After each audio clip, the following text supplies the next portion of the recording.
आइए हमारे साथ कार्यक्रम में शामिल हो रहे हैं कोटक महिंद्रा म्यूचुअल फंड के सीईओ इक्विटी हर्षा उपाध्याय साहब। हर्षा सर, गुड मॉर्निंग, स्वागत है आपका।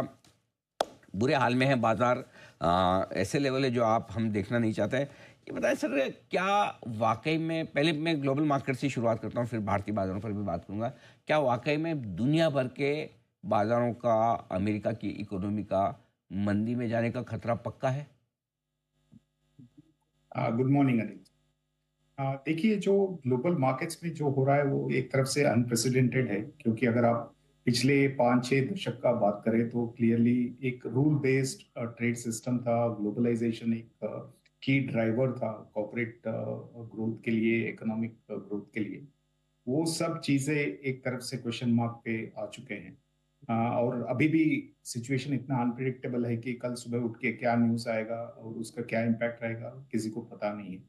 तो उस हिसाब से जो मार्केट का रिएक्शन है वो एक तरफ से नेचुरल बोल सकते हैं, क्योंकि जब भी इतना बड़ा अनसर्टनिटी आ जाता है तो मार्केट्स डोंट लाइक अनसर्टनिटी, तो उस हिसाब से गिरावट भी देखने को मिला है। लेकिन अगर आप थोड़ा लंबे अवधि का निवेश का सोचते हैं तो डेफिनेटली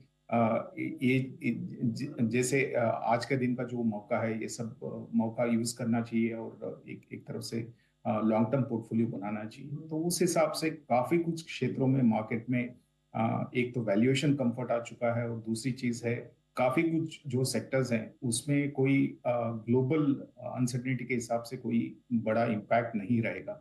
और ये सब सेक्टर्स को देखते हुए एक पोर्टफोलियो तो अच्छे से बन ही सकता है आज के दिन। ओके, तो चलिए ग्लोबल माहौल को देखते हैं। क्या लगता है सर, भारतीय बाजारों में क्या और बड़ी गिरावट का खतरा है, या फिर ज़्यादातर नेगेटिव चीज़ें इस प्राइस में आ चुकी है? देखिए, शॉर्ट टर्म में मार्केट प्रिडिक्ट करना ऐसे ही बहुत मुश्किल होता है, और आज के दिन में तो और भी मुश्किल बोल सकते हैं, क्योंकि अभी भी हमें पता नहीं है कि बाकी जो इकोनॉमीज है या कंट्रीज हैं कैसे रिएक्ट करेंगे। सिर्फ चाइना का रिएक्शन अभी तक बाहर आया है, और ये भी पता नहीं है कि क्या यूएस का जो भी टैरिफ का एक एक तरफ से स्टैंस था वो पूरा बाहर आ चुका है, नहीं आया है, वो भी हमें नहीं पता है। तो उस हिसाब से शॉर्ट टर्म में कुछ भी कॉल लेना बहुत ही मुश्किल है, तो इसलिए ट्रेडर्स के लिए एक तरफ से खतरनाक मार्केट है। लेकिन जब भी ऐसा सिचुएशन आता है तो लॉन्ग टर्म इन्वेस्टर्स के लिए एक तरफ से अच्छा है। तो अगर आप लार्ज कैप्स को देखेंगे, इंडेक्स लेवल पे भी वैल्यूएशन का रिस्क कुछ बचा नहीं है। और जैसे मैंने पहले भी कहा, काफी सारे जो डोमेस्टिक क्षेत्र हैं जहाँ पे बहुत ज्यादा अनसर्टिनिटी का इम्पैक्ट, एडवर्स इम्पैक्ट नहीं रहेगा, तो वहाँ पे सब एक एक अच्छा भाव आ चुका है, तो वहाँ पे देखना चाहिए।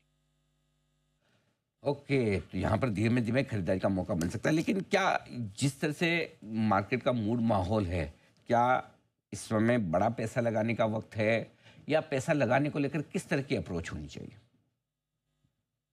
अनिल जी, हमें लगता है कि अगले, अगर 6 से 8 वीक्स को देखेंगे तो शायद ये सब ग्लोबल अनसर्टनिटी का एक तरफ से वोलेटिलिटी कंटिन्यू रहेगा।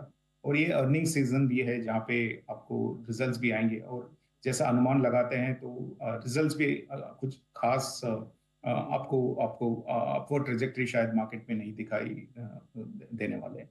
तो उस हिसाब से 6-8 वीक का एक स्टैगर्ड बाइंग अप्रोच बेटर रहेगा। मेरे हिसाब से जरूर उतने समय में कहीं ना कहीं मार्केट एक तरफ से बॉटम आउट होना चाहिए, तो आपका एवरेजिंग ठीक ठाक हो जाएगा अगर आप यहाँ से लेके मान लीजिए मई एंड या जून तक अगर आप निवेश करते हैं स्टैगर्ड अप्रोच लेके। हम्म। ओके, अ, ये आपके लिए रहा है। अच्छा, अब ये बताएं सर कि किस तरह का पोर्टफोलियो बनाएं, मतलब एक तरफ जो शेयर ऐसे हैं जो ग्लोबल मार्केट से रिलेटेड है, बहुत गिर गए, सस्ते हो गए, मुंह में पानी आता है देखिए, कोई ऑटो, मेटल, आईटी। डर भी वही है कि हालत तो इन्हीं की खराब हो रही है ट्रम्प साहब की वजह से। ये खरीदें या जो ज़्यादा सेफ है वो खरीदें, कैसे बनाए फिर? देखिए, एक एक पोर्टफोलियो डाइवर्सिफाइड अप्रोच लेके चलना बेहतर है इस माहौल में। जरूर, जैसे आपने कहा, काफी कुछ सेक्टर्स में वैल्यूएशंस या प्राइसेस इतने अट्रैक्टिव लगते हैं कि आपको लगता है कि एक बार में जंप इन करें। लेकिन उस उससे बेहतर है कि थोड़ा बहुत डाइवर्सिफाइड अप्रोच रखें।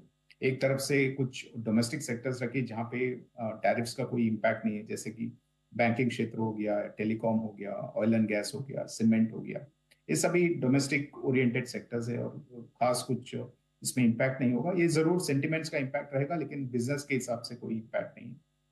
और दूसरे साइड आपके ग्लोबल ओरिएंटेड या एक्सपोर्ट ओरिएंटेड बिजनेसेस हैं जहाँ पे काफी कुछ टैरिफ सिनारियो पे निर्भर रहता है, या जो भी ट्रेड रिलेशंस हैं उसके ऊपर निर्भर रहते हैं। तो वहां पे भी आपको एक पोजीशन बना के रखना चाहिए। ऐसा नहीं है कि एक पूरा पोर्टफोलियो एक तरफा हो जाए, लेकिन धीरे धीरे जैसे जैसे टैरिफ के बारे में एक एक प्रिडिक्टेबिलिटी आ जाती है या इम्पैक्ट को हम असेस कर पाते हैं, तो शायद उस समय पे वहां पे ग्लोबल ओरिएंटेड सेगमेंट में आपको निवेश को बढ़ा सकते हैं। लेकिन जरूर आज का जो टिल्ट रहेगा वो थोड़ा बहुत डोमेस्टिक फोकस्ड ही रहेगा। ओके, ये आपके लिए डोमेस्टिक फोकस वाले बनाने ज़्यादा ठीक है। आज अच्छा, अब सर देखें, ये तो इक्विटी की बात है। इक्विटी के अलावा भी अलग अलग एसेट क्लास है। अब फिक्स इनकम भी है, गोल्ड वगैरह भी है। क्या यहाँ भी थोड़ा थोड़ा निवेश करना चाहिए, या किस तरह की अप्रोच है? अगर दूसरा पॉलिसी आने वाली बुधवार को, तो क्या उम्मीदें वहाँ से हैं? तो थोड़ा डेट, गोल्ड और इक्विटी, तीनों का ये जो संगम है, इसको समझाइए। अनिल जी देखिए, फिक्स्ड इनकम में जरूर अगले कुछ महीनों में इंटरेस्ट रेट कट्स के अनुमान लगा सकते हैं। और जैसे इकोनॉमिक ग्रोथ पे इतना असर पड़ने वाला है इस टैरिफ रिलेटेड माहौल से, तो हमें लगता है कि जो पहले हम सोच रहे थे एक या दो इंटरेस्ट रेट कट होंगे इस इंटरेस्ट रेट साइकिल में, शायद अभी अभी हमें लगता है कि 3 से 4 इंटरेस्ट रेट कट्स दिखाई दे रहे हैं। तो उस हिसाब से फिक्स्ड इनकम में जरूर एक एक मौका बन रहा है, और आप जरूर वहाँ पे मीडियम टर्म के लिए निवेश का सोच सकते हैं। जैसे कि गोल्ड हुआ, आज के माहौल में जरूर एक एक सेफ हेवन बोल सकते हैं, क्योंकि इतना उथल पुथल है, और यहाँ पे गोल्ड में इन्वेस्ट करेंगे तो आपको शायद ज्यादा नुकसान नहीं होगा। लेकिन जरूर ये भी याद रखना चाहिए कि पिछले 5 सालों में गोल्ड का जो रिटर्न है वो शायद इक्विटी जितना या इक्विटी से बेहतर रिटर्न आ चुका है। तो जिस एसेट क्लास में इतना अच्छा खासा परफॉर्मेंस आ जाता है, आउट परफॉर्मेंस आ जाता है रिलेटिवली, वहां पे बहुत ज्यादा एलोकेशन इंक्रीज करने से कहीं ना कहीं एक खतरा आ सकता है। आज के दिन में नजर नहीं आ रहा है, लेकिन जरूर गोइंग फॉरवर्ड थोड़ा थोड़ा गोल्ड से निकाल के आपको इक्विटी में वापस आना चाहिए। और ये सब के बीच में फिक्स्ड इनकम का एलोकेशन भी ठीक ठाक होना चाहिए। जो पिछले 3-4 साल से शायद डोमेस्टिक निवेशक जो हैं वो फिक्स्ड इनकम को देखे ही नहीं थे। तो अभी टाइम आ रहा है जहाँ पे मीडियम टर्म में थोड़ा वहां पे भी अच्छा खासा रिटर्न्स बन सकते हैं। तो ये आपके लिए होनी चाहिए पूरी की पूरी स्ट्रेटजी। बहुत बहुत धन्यवाद हर्षद सर आपका।